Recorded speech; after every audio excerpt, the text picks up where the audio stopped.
Welcome to Mars. Welcome back to Mars Radio. We're here with our next guest. Our next guest goes by the name of Fast Traffic. He's an artist, producer, entrepreneur. He's just got a businessman type of mentality, and he's just trying to make a name for himself out here. Fast Traffic, go ahead and introduce yourself to the Mars Radio platform. Hey, what's the deal? It's your boy Fast Traffic. You know what I'm saying? Coming out of Stockton, producing, rapping, clothing line, you name it. Running a record label, Traffic Records, running a studio, you name it, man.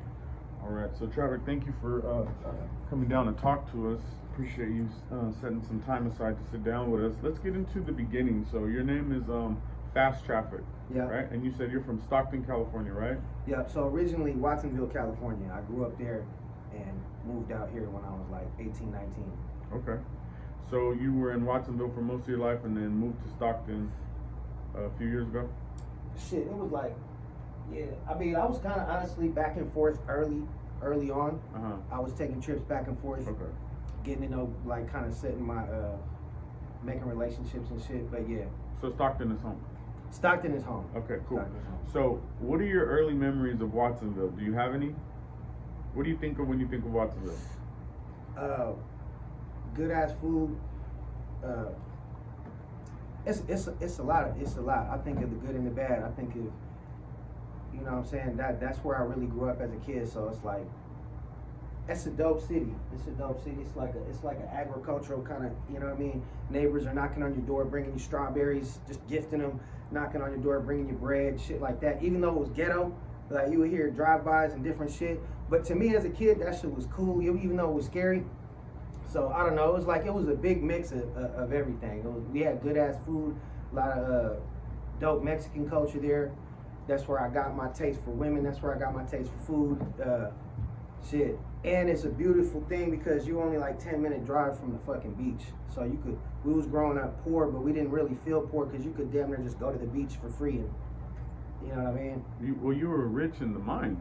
Rich in the when mind. When you could take yourself out of a bad environment and put yourself in a good environment without the environment actually changing too much, that's a rich mind right there. So, man. So Watsonville has a lot of good memories, nice people. What do you think of when you think of Stockton? Stockton is dope as fuck. It's a struggle city. It's so much hustle there. Like everything that all the rappers talk about, you can find in Stockton. But it's also boring. But like I think of it in two ways. Like you could get into a lot of trouble there because there's not like a whole lot to do. And I feel like it's just kind of flat. Like you don't get to see the mountain ranges. You don't get to see waterfalls. You don't get to see nothing. So if you don't take yourself out of that, it'd be easy to be like, let's just go up the score on some gangster shit. Let's just join a gang. Let's just, and then all of a sudden you just fall into that trap. But I feel like for me, when I'm home in Stockton, I just work. So I think of Stockton as like grind mode. Like whatever you do for money, you doing that when you in Stockton. And then you take your money somewhere and go spend it and live your real life. That's how I live it. You know what I mean? Okay. So when you think of Stockton, you see a lot of the struggle associated with Stockton. Definitely. Now, as far as growing up, did you grow up with both your parents? Thank God. Hell yeah. So you grew up with both your parents. Now, when you were growing up with both of your parents, did most of your friends have both of their parents as well, or were you around a lot of peers that had broken homes? I mean, I feel like the average person nowadays is in a broken home, so it probably was more or less. And yeah, to be honest, it was. Or you really didn't notice it too much? You know what? As a young kid, I didn't really notice it because we were just outside for real. Like, right. not to say like that, but you had to go outside because the parents were. I didn't really see what their upbringing was like, but when I was there, I really only did see a mom. So you know what I mean? Or it was for most part single mothers. Right. Okay. You know what I cool. mean? That's what I'm getting at. There's a lot of artists that I talk to and sit down with that come from either one parent or sometimes no parents. Facts. Yeah. It's a huge difference. So what kind of kid were you growing up? Were you like the nerd type? Were you like the gangster type? Were you like into girls? Were you into sports? Were you shy? What type of kid were you growing up, getting into your teen years? Teen years, I was a bad kid, not gonna lie. I was getting into all sorts of trouble. I was like, And why was that? I think it was, to be honest with you, and I wouldn't have been able to admit this back then, but I think back then it was like, you're a white boy in the rap game, and at that point there was only Eminem, and you didn't want to have that stigmatism. Oh, he's just a Marshall Mathers. So it was like you were damn near about to do something to let it be known you weren't on that hype. So you feel, growing up, you got caught up into some bullshit, or trouble at least, because you were trying to prove yourself?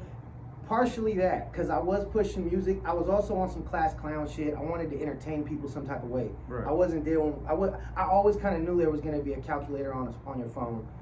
I just knew this school shit was just like whatever. For me, I wasn't tripping off school. I was like, I wanted to entertain people from the rip. You know. Yeah. I liked the social aspect of it, but I was in a little side cubicle for the bad kids. I didn't even get to be in the school for like where everybody's at. Right. So I was just with like 20 people, and they were all super bad.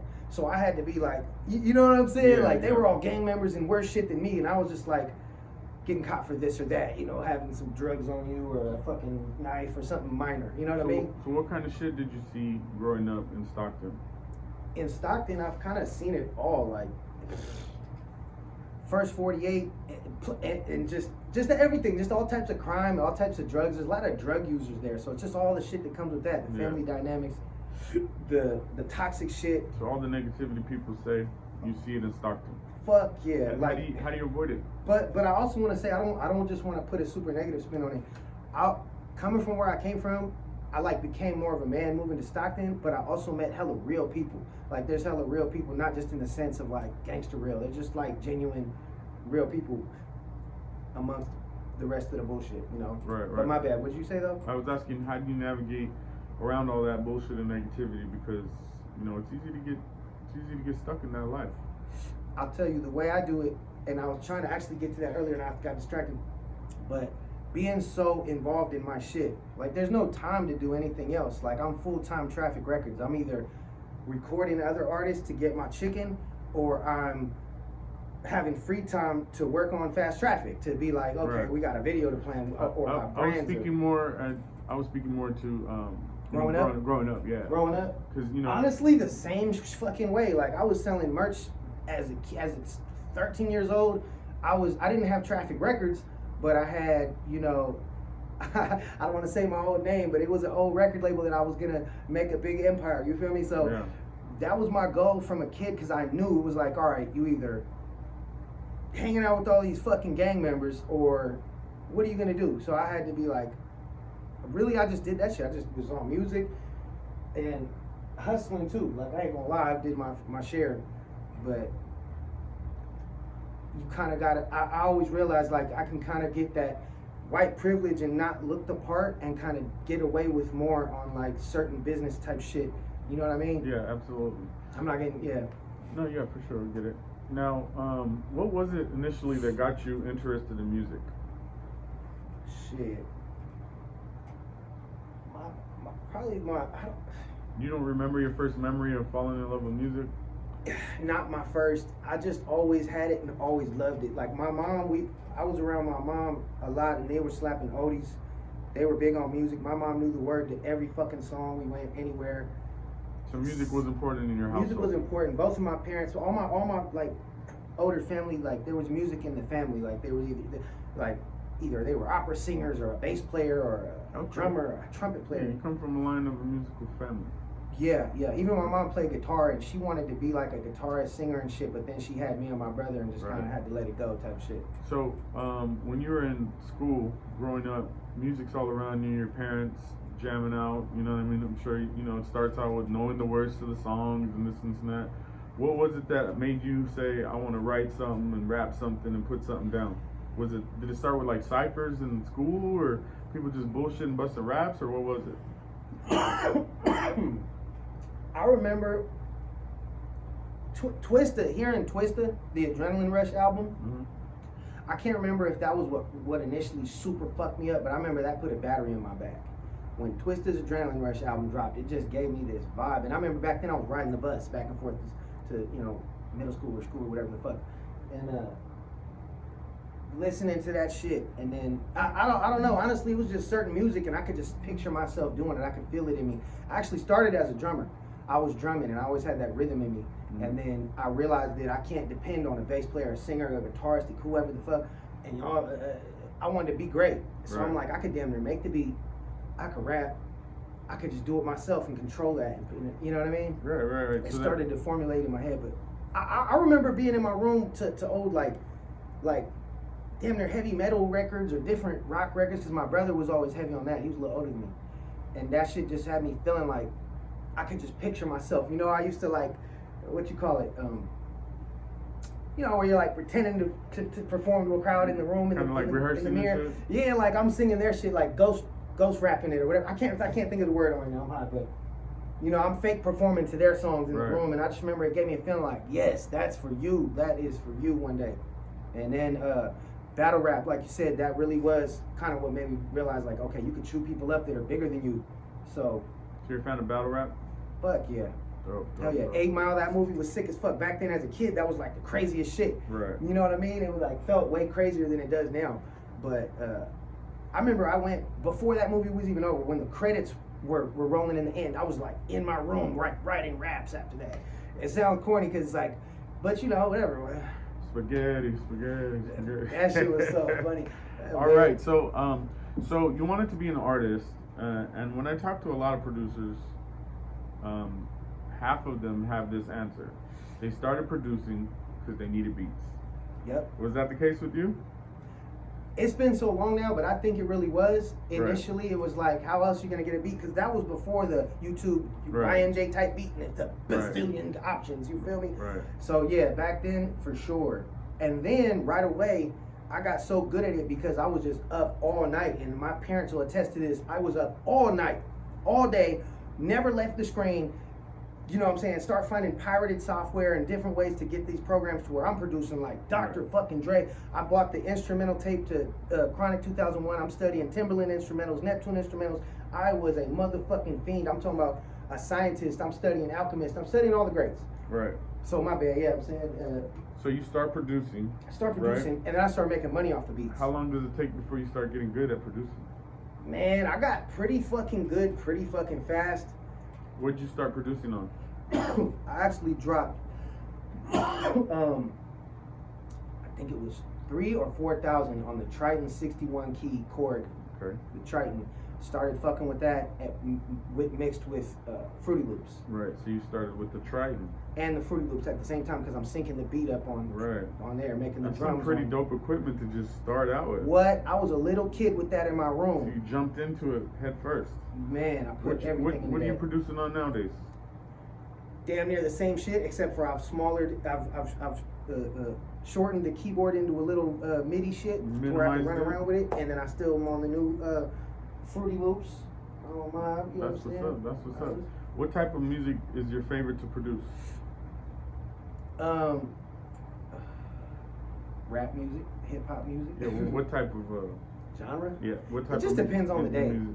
But I mean, okay, to be honest, like lately, like, and most of my life it's been West Coast types. Right. But sometimes I go Detroit with it for sure, especially since that wave took over. It gave me so much new creativity and options. Right. Detroit and West Coast, probably mostly West Coast. Sometimes like the up tempo, you know what I'm saying? Okay. The Bay Area, especially when I got that first beat off the 40, that put a battery in my back too to be like, okay, do that more. You know what I'm saying? Because shit, yeah. So you mentioned E-40. Recently, the past year, you've been working with more Bay Area known artists, such as E-40. How did that happen? How'd you link up with 40? So, it's been a long thing with 40. When I was young, like, okay, when I was on my 21st birthday, I opened for E-40 in my out there in Santa Cruz at the Catalyst. Sold out show.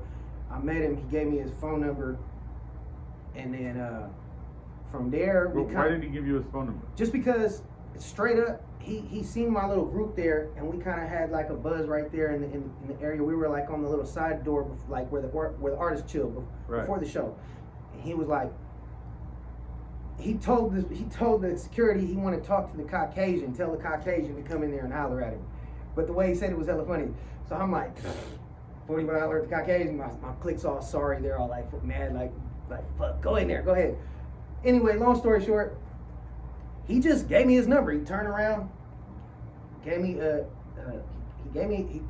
long story short, he gave me his number. You feel me? I locked it in, and I'm not gonna make it sound like we was talking. I will call him all the time and text him, leaving verses on his voicemail. He wouldn't answer, wouldn't respond. So I don't really know why he gave me his number, to be honest with you. But I always wondered that. You know what I'm saying? 40, what was up with that? You're just a busy guy.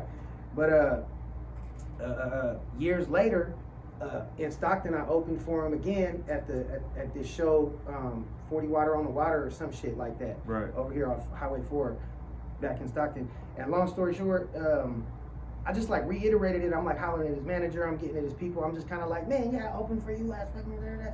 You never answer my phone. So I just kind of always been trying to be on his mind. Right. You know, I just planted seeds. And then finally the last straw was I made a beat. And I was like, this shit got 40 Water's name all over it. Like, it was such a hit. It just was such a different banger. I just knew he would want it, you know? Right. And so I tagged him on Instagram. Now, here's a jewel. I don't want everybody to start just blowing up their favorite artists with bullshit. But if you know you got that one and you know it in your heart, tag him.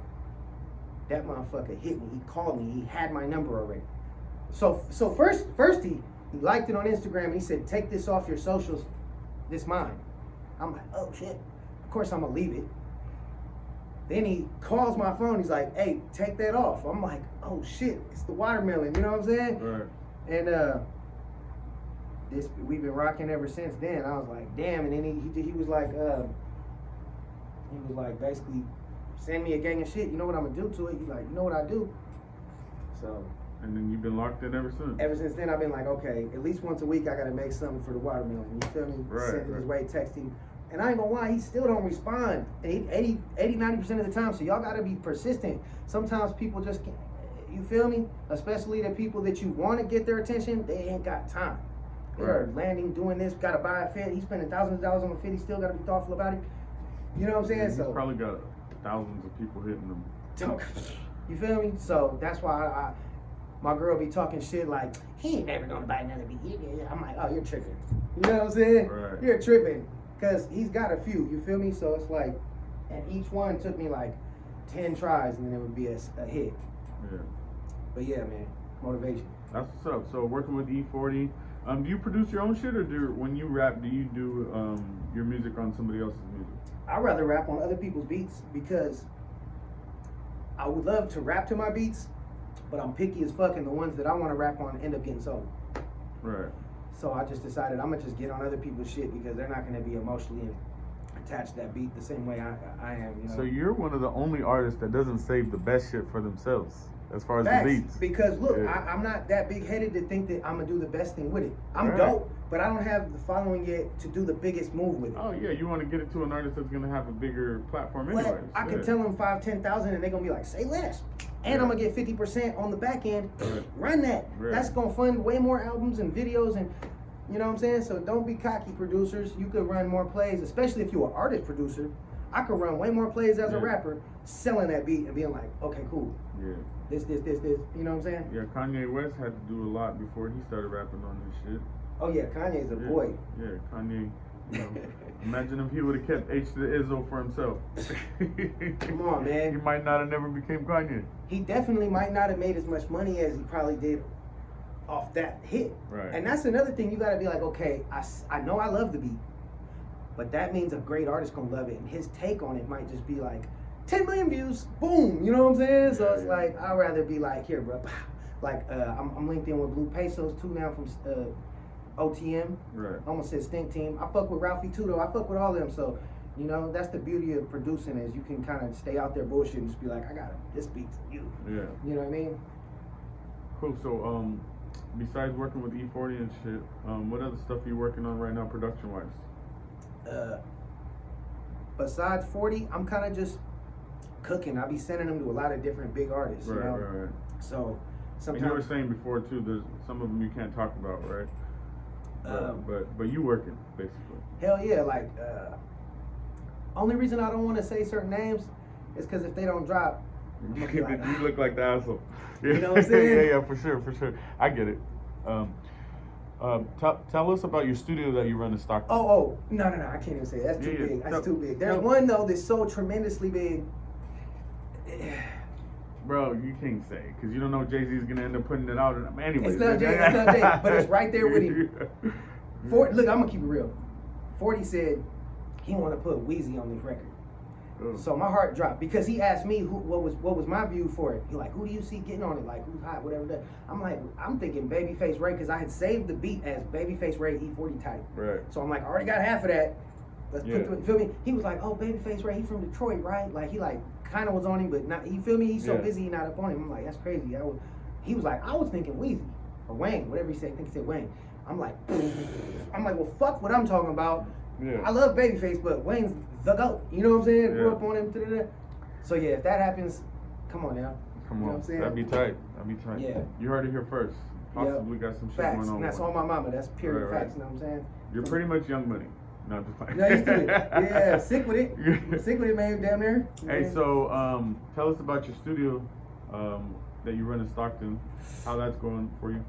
Man, that pays the bills right now. You feel me? A little bit of rapping, a little bit of studio shit, and a little bit of clothing line. You feel me? I got my little clothing line, like how y'all got the live wire shit.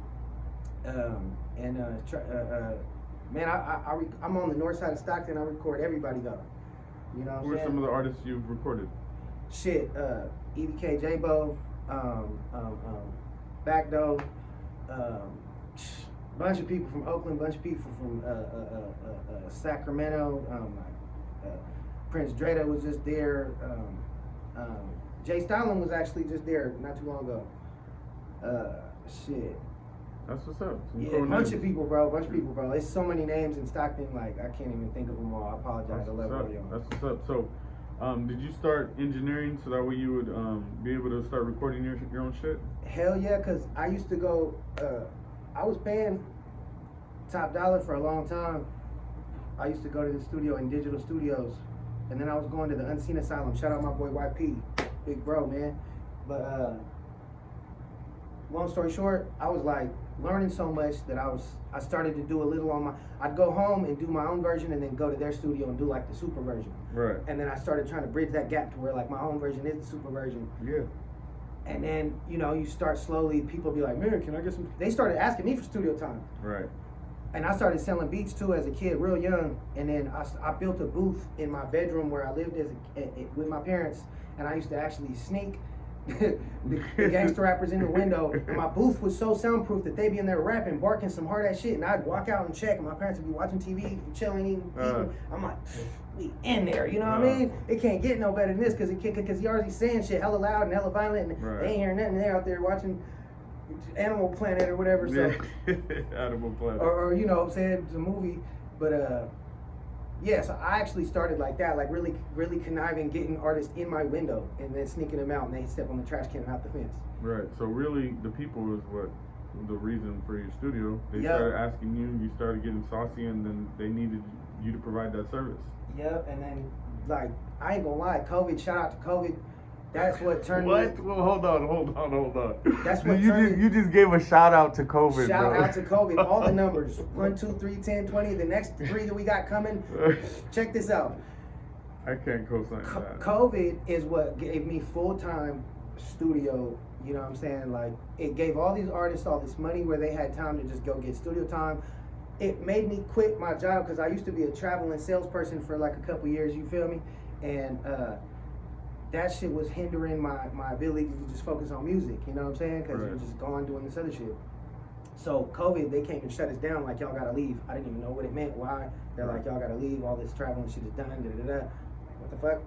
So once we figured out about COVID, you know, everybody was forced to stay home. You had to do something. Right. And you know, no disrespect to the people that were actually negatively affected by COVID, man. That sounded fucked up. I'm just saying that era brought me into where I was like full-time studio, full-time just traffic record shit. Right. So basically, you know, with the pandemic and COVID and everything being such a fucking piece of shit scenario, what you did was you turned the lemons into lemonade, and you made a good situation out of a fucked up But situation. we made blueberry lemonade. We never went back. You know what I'm saying? Right. I feel like COVID never happened and it just everything's just stayed the same ever since it like was supposedly happening. You know what I'm saying? But that shit's another story. But yeah. Yeah, for sure. All right, so the studio gets going. You start getting good. You start recording people. Your production goes up. Your artistry goes up.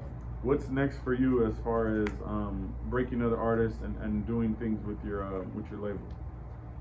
I'm keeping my eyes open as far as finding somebody else. Like, I definitely got space for somebody else as far as if I find a dope artist, you know, whether it be whatever it is. And I'm open to a lot of different shit because I'm an artist. So anything that can complement me or what we're doing or the vision, you know, I'm down to back it. But I'm pushing me right now because I feel like I'm my best foot forward, that I've got my full hands on. Right. But I got some other people in the cuts. We'll probably bring them up on our next interview. You know what I'm saying? Absolutely. They're getting their shit together. Absolutely. Tell us about the merch. Traffic Clothing. I always been pushing it. It's some dope shit. Period. This one of the hats right here. I don't know if you can see it. Yeah, we see it. You know what I'm saying? But yeah, this one of them. This is a spin-off, of course, like on some dope ass shit where you can feel me. But usually I got my from own Ben logo. Davis. Yeah. But I got a lot of shit like that. But but my main logo is my own real logo. So check that out. You feel me on Instagram? Traffic_CO. You feel me? That's what's up. Why the name Traffic? Shit. It just is like, honestly, I'm gonna keep it real. I looked up to the rapper Freeway as a kid just a little bit, and I love the way that shit rang to it. And I was like, fuck, he picked the perfect word. You talking about Freeway from Philly? Yeah. Okay. You know what I'm saying? Just the way that shit rang. You know where he got his name from? Philly Freeway, just from the same shit. From But Hustling. you know who he got his name? Yes. Yeah. You know what I'm saying? Yeah. But that was a dope. It had a nice ring to it. Right. You feel me? And that's why he used it. Right. You know, same way Rick Ross did. Right. So my shit, I was like, let me not do that. Let me come with my own shit that has that same ring to it. And it took me years to come up with it. I used to go by Cali B. You feel me? This is my first tattoo as a kid, 16 years old, Cali B. Right. But long story short, Traffic, when it hit, I thought Fast Traffic, and I'm like, Right. That's it. So that's how you picked your rap name also. Yeah, a lot of thought, and it was like the spot where I was living at. You had to kind of go up and around. It was like like you feel me, like a little loop. Right. So you were living literally Fast Traffic. Yeah, like you had to. You know what I'm saying? We'd come out and he'll film, and you know what I'm saying? For sure. It was Fast Traffic. I'm like, this shit just hit. It go with what hey, it's somebody right there looking. It's all good, bro. Hell yeah. Go ahead. So that's how it came though. All right. So anything else you want to leave the people with? Shit, new album just dropped, Streets Love Traffic 3. Check all 3 of them out, but I feel like this one's the dopest, you know what I'm saying? And shit, it's a whole lot more on the way. My boy, Eki's, we got an album coming out too. We ain't got the title yet, so I can't say it, but it's a whole lot of dope gonna be on that. And then I got Streets Love Traffic 4 on the way, and that's gonna be retarded. So stay tuned, check me out on Instagram, @fasttraffic_. Yeah. All right. Well, it's Mars Radio, Fast Traffic, and we out. Pew.